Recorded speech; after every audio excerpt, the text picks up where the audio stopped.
Good morning all dear student. Class 11th NCERT maths में आज हम लोग मैथ सेकंड का एक चैप्टर पढ़ने जा रहे हैं जिसका नाम प्रोबेबिलिटी है। तो प्रोबेबिलिटी एक्सरसाइज बेटा, प्रोबेबिलिटी आपने इस प्रीवियस क्लासेस में भी स्टडी की, क्लास 10th में, क्लास 9th में भी प्रोबेबिलिटी के टॉपिक्स और चैप्टर्स दिए गए थे आपको। तो अब हम लोग इसके आगे कुछ और प्रोबेबिलिटी के नए नए टर्म्स सीखेंगे यहाँ पर।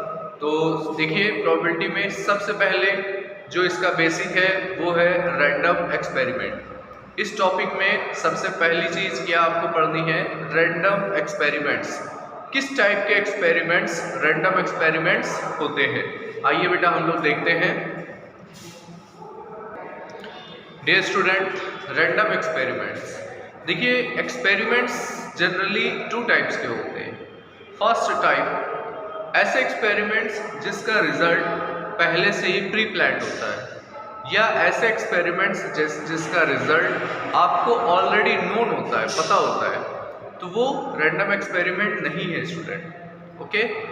और एक रैंडम एक्सपेरिमेंट होते हैं सेकेंड टाइप के एक्सपेरिमेंट, ऐसे एक्सपेरिमेंट्स जिसका रिजल्ट या जिसका आउटकम आपको पहले से प्री प्लान्ड ना हो, ऐसे रिजल्ट्स रैंडम एक्सपेरिमेंट्स होते हैं। यानी ऐसे एक्सपेरिमेंट्स जिसका आने वाला रिजल्ट पहले से प्री प्लान्ड ना हो। ओके।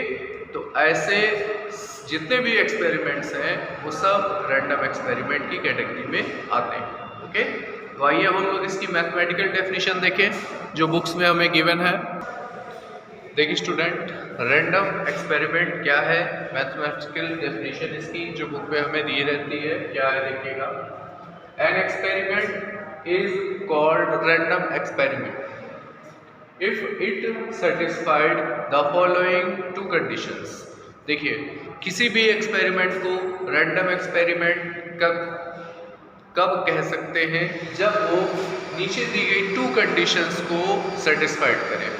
क्या है फर्स्ट कंडीशन, देखिएगा, it has more than one possible outcome. यानी जब हम ऐसा कोई एक्सपेरिमेंट करें तो उसमें मोर देन वन पॉसिबल आउटकम्स होनी चाहिए, यानी जो पॉसिबल आउटकम्स है वो कई सारी हो, एक से ज़्यादा हो। और second condition, it is not possible to predict the outcome in advance. और यहाँ ये पॉसिबल ना हो कि जो आउटकम है वो पहले से ही हमें पता है एडवांस में। ओके। तो इस तरह के एक्सपेरिमेंट रैंडम एक्सपेरिमेंट है। इसके बेटा बहुत सारे एग्जांपल्स हैं। जैसे आप एक कॉइन को थ्रो करते हैं तो वहाँ पर दो रिजल्ट पॉसिबल हैं, हेड और टेल।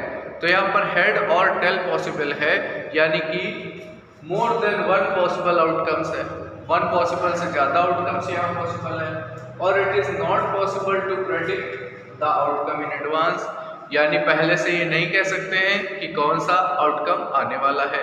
तो देखिए, जब आप एक कॉइन को थ्रो करते हैं तो वहाँ पर दो आउटकम पॉसिबल हैं, हेड और टेल। यहाँ पर पॉसिबल पहले से ही नहीं है कि आउटकम कौन सी यहाँ पर होने वाली है, हेड या टेल। तो इस टाइप के एक्सपेरिमेंट रैंडम एक्सपेरिमेंट है, क्योंकि इसमें पहले से रिजल्ट प्री प्लान्ड नहीं है, यानी कि पहले से नहीं पता है एडवांस में। ये भी एक रैंडम एक्सपेरिमेंट का क्या है, एग्जाम्पल है। इसी तरह से बेटा और भी एग्जाम्पल पॉसिबल है। जैसे आप एक डाई को थ्रो करते हैं, तो जब एक डाई को थ्रो करते हैं तो वहाँ पर 6 आउटकम्स पॉसिबल होते हैं, 1 2 3 4, इनमें से कोई भी नंबर पॉसिबल है कि वो हमें रिजल्ट में मिल जाए।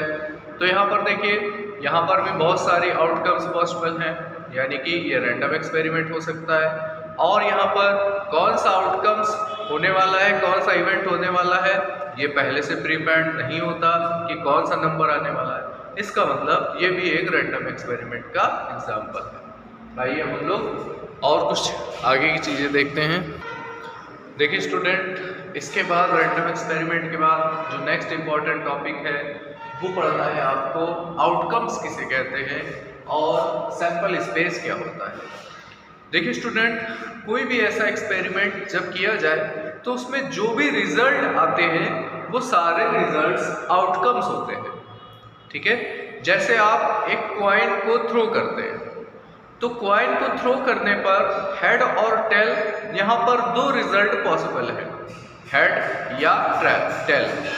तो जब यहाँ पर दो रिजल्ट हेड और टेल पॉसिबल है, तो ऐसे क्वेश्चन का जो आउटकम्स है वो यहाँ पर टोटल दो आउटकम्स हो सकते हैं, 2 आउटकम्स होंगे यहाँ पर। तो आउटकम्स का मीन से किसी भी एक्सपेरिमेंट में जो आने वाला रिजल्ट है। अब जैसे कि आप एक डाई को थ्रो करते हैं, जब आप एक डाई को थ्रो करते हैं तो आपके पास 6 रिजल्ट्स आ सकते हैं, यानी कि पॉसिबल है। क्या क्या पॉसिबल है, क्या पॉसिबिलिटी है? 1 2 3 4 5 6, इनमें से कोई भी नंबर आपको मिल सकता है रिजल्ट में। जब आप एक डाई को थ्रो करते हैं तो यहाँ पर डाई के केस में जो आउटकम्स हैं वो टोटल 6 आउटकम्स होंगे। ओके बेटा, और इसी तरह से सैंपल स्पेस क्या है? जो आउटकम्स हैं उन आउटकम्स का जो सेट होता है, यानी जितनी भी आउटकम्स है, टोटल आउटकम्स, उनका जो सेट होता है, उनका कलेक्शन होता है, वो सैंपल स्पेस होता है बेटा। ओके, तो जो जो रिजल्ट किसी एक्सपेरिमेंट में आने वाले हैं उसे आउटकम्स कहते हैं, और इन आउटकम्स का जो कलेक्शन होता है वो सैंपल स्पेस होता है। आइए अब हम लोग इसको देखें, मैथ्स में क्या है डेफिनेशन। देखिए बेटा, यहाँ पर जो सैंपल स्पेस की डेफिनेशन है वो क्या है? The set of all possible outcomes of a random experiment is called sample space. यानी जितनी भी पॉसिबल आउटकम्स है उनका जो सेट है वो क्या होगा? सैंपल स्पेस होता है। ओके बेटा, एक एग्जांपल देख लीजिए।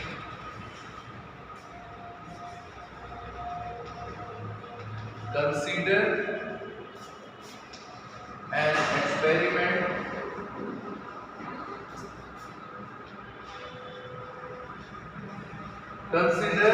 an experiment of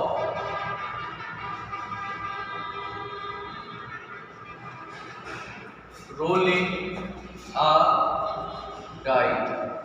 यानी एक डाई है, उसे रोल किया गया, उसको रोल किया गया। अब देखिए क्या होगा।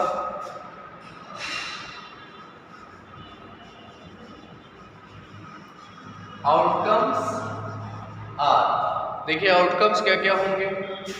1 2 3 4 5 एंड 6 आउटकम्स पॉसिबल हैं अगर आप एक डाई को रोल करते हैं। ओके, अब देखिए यहाँ पर सैंपल स्पेस क्या है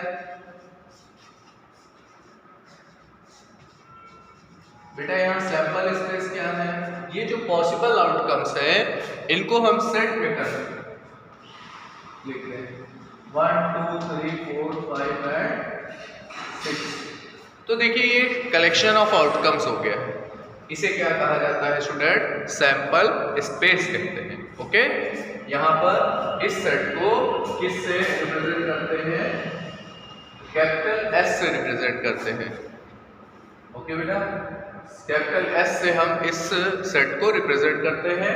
और अगर आपसे एन एस की वैल्यू पूछी जाएगी तो एन एस का मीन्स होता है number of element in sample space. तो यहाँ पर एन एस की वैल्यू क्या है बेटा? 6 हो जाएगी। ओके, तो ये है 6, और इसे हम टोटल आउटकम्स भी बोलते हैं। ये टोटल आउटकम्स को भी रिप्रेजेंट करता है। ओके, तो डियर स्टूडेंट, ये है सैंपल स्पेस की डेफिनेशन। ओके डियर स्टूडेंट, इसके बाद अगर आप लोग देखते हैं प्रोबेबिलिटी का क्या है फॉर्मूला, आप लोग देखिएगा।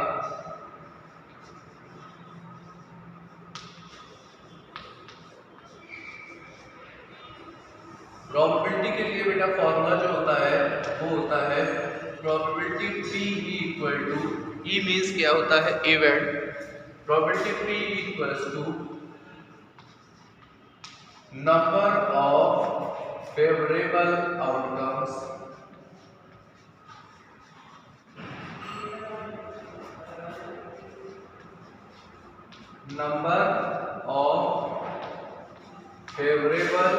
outcomes upon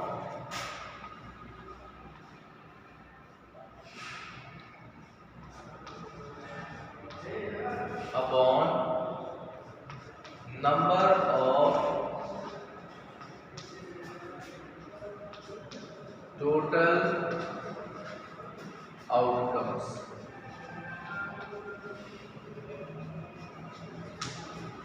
Number of favorable outcomes upon number of total outcomes. इसे हम इस तरह में रिप्रेजेंट करते हैं PE is equals to NE upon NS. बेटा यहाँ पर NE क्या है? जो E है, E का मीन्स होता है इवेंट, तो इवेंट में number of favourable outcomes NE से रिप्रेजेंट करते हैं, और NS का क्या मीन्स होता है?